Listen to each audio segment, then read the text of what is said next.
introduce Ms. Leah Seader, who is an undergraduate in math and business at CalU, and she's going to be talking to us about Fibonacci sequence. But great conference to talk about that. So, turn it over to you. Thanks very much. Thank you. Good afternoon, everybody. As you said, my name is Leah Seader. I'm from California University of Pennsylvania, and I'm part of the California University PA Research of Mathematics.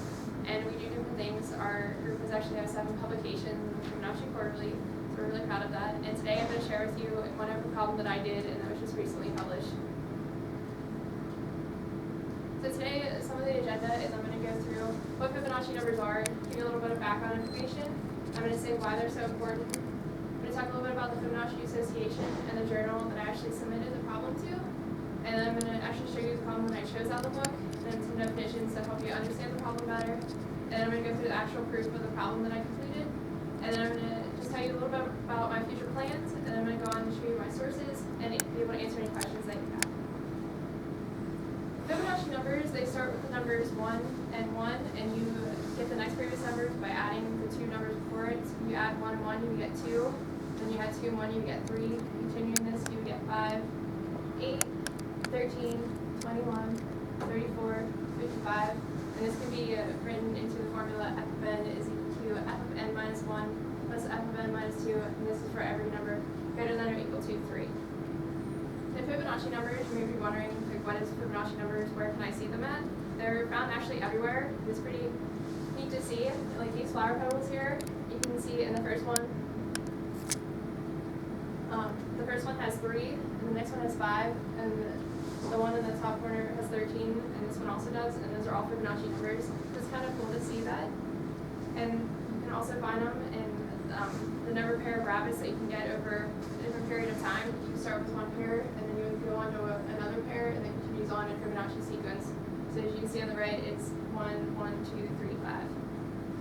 And they're also found in many areas. The last example was biology, and you can also find them in different things like arrangement of a pine cone, or leaves on a stem, or the number of branches on a tree. And they're also found in combinatorics, and some informal, and also in formal languages such as like the syllables in different Spanish words. And there's many other things like Pascal's triangle. If you would sum the diagonals of all the rows, that would be a Fibonacci sequence. So it's pretty cool to see where they are because they're everywhere and you just don't always realize it. And this is my favorite part of Fibonacci. These are called the Fibonacci spiral generator. They actually have a computer program where people input different sequences of Fibonacci, and it creates these different spirals. And people actually use this to create different types of art. It's actually pretty cool to see.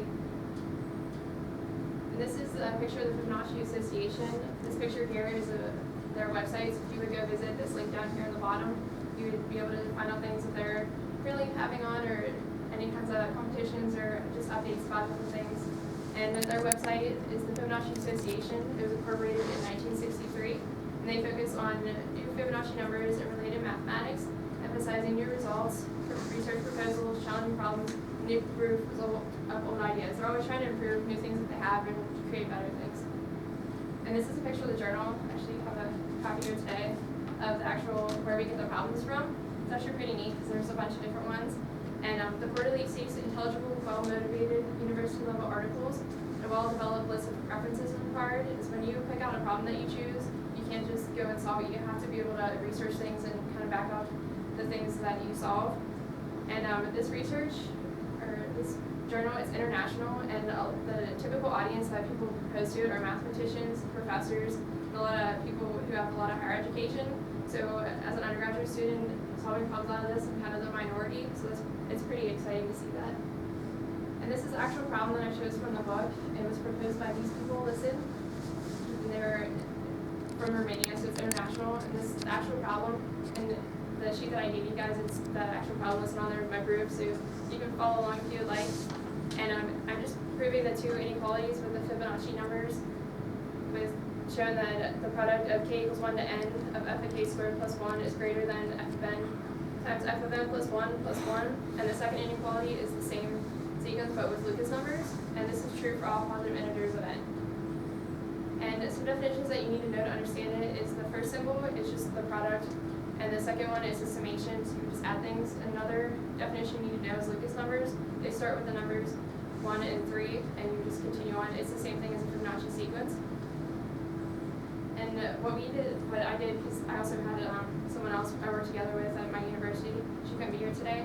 But what we did is we took the Fibonacci and Lucas number inequalities and we generalized them. So it's not only true for both of those sequences, but for an infinite number of sequences. So we actually reduced it down a lot and just generalized it because it could be used for many different things. And we generalized it into the statement. It's the product for k equals 1 to n of g of k squared plus 1 that's greater than or equal to g of n plus 1 plus a times a minus b plus 1. This is true for all numbers in the natural number set. And just where this is a general Fibonacci sequence with g of 1 is equal to a and g of 2 is equal to b, and a and b can be any positive or negative integer. And in beginning the proof, we would start with this inequality here from the two inequalities that are listed on there. We generalize it, and we use induction to do this. So continuing on, we would get, by using the one part 4 that was in the previous one, we would say, okay, if we assume that that part's true, if we show that that part plus 1 is true, we can be able to prove this, and that's induction. And so we would just start out by saying the product from k equals 1 to n of g of k squared plus 1 multiplied by g of n plus 1 squared plus 1, and this is greater than or equal to the second part right here. And just by, if you would expand it out, that's what we're going to start doing it, you would see that the left side is greater than the right-hand side. And show you the next one. When you expand it out, you end up getting g of n plus 1 squared multiplied by the summation from k equals 1 to n times g of k squared plus the summation from k equals 1 to n of g of k squared plus g of n plus 1 squared plus 1. And from the beginning, we kind of realized it at first is that if you can show that g of k squared plus 1, that whole thing, the product of it will automatically be greater than just the summation of it plus 1, and that's what we're trying to prove in the next one.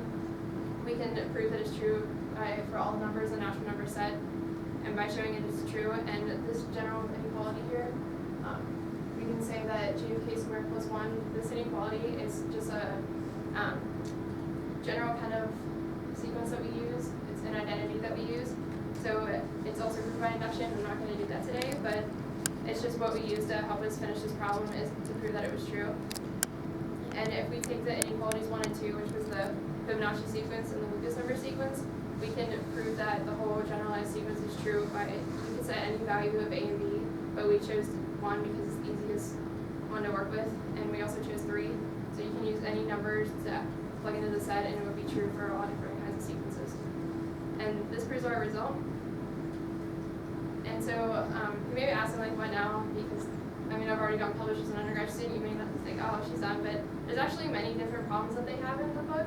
It's actually pretty interesting to see. There's so many different ones. Like, it's hard to pick out a couple different ones. But the proof that I just showed you, we submitted it back in August of 2014. And it was actually, when they review it, it's a peer-reviewed journal. So it's anonymously reviewed by professional mathematicians.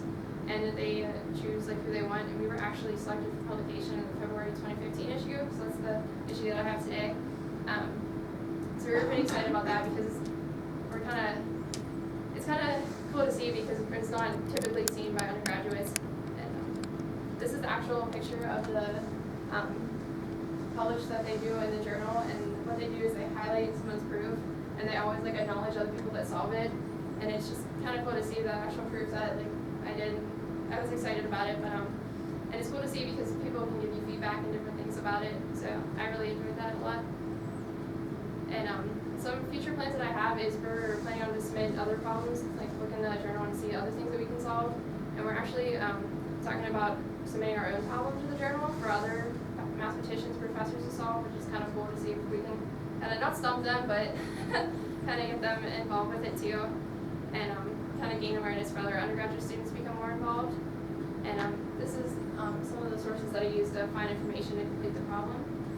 And just remember Fibonacci, it's as easy as 1, 1, 2, 3. So a little fun there. But thank you for your time and for listening. Do you guys have any questions for me? Let's take our speaker.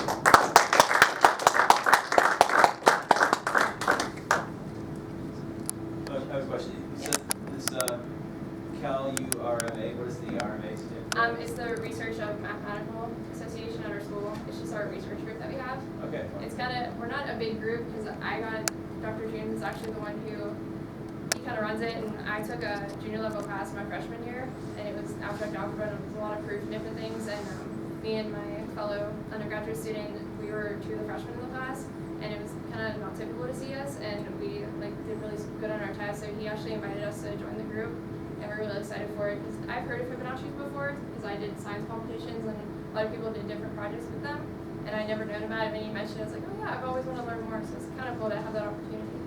Great. Do you have other questions for our speaker?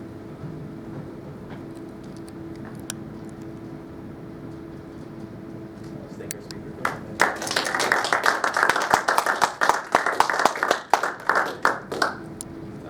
Unfortunately, this is the last talk of the conference. Boo-boo.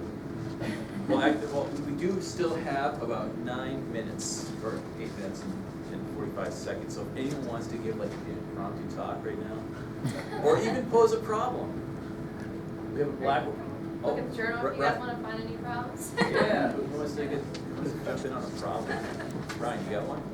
You know what? I'll allow it. Asked me yesterday, I had some of those. I would bring it home. Yeah. Thank you. Well, thank you.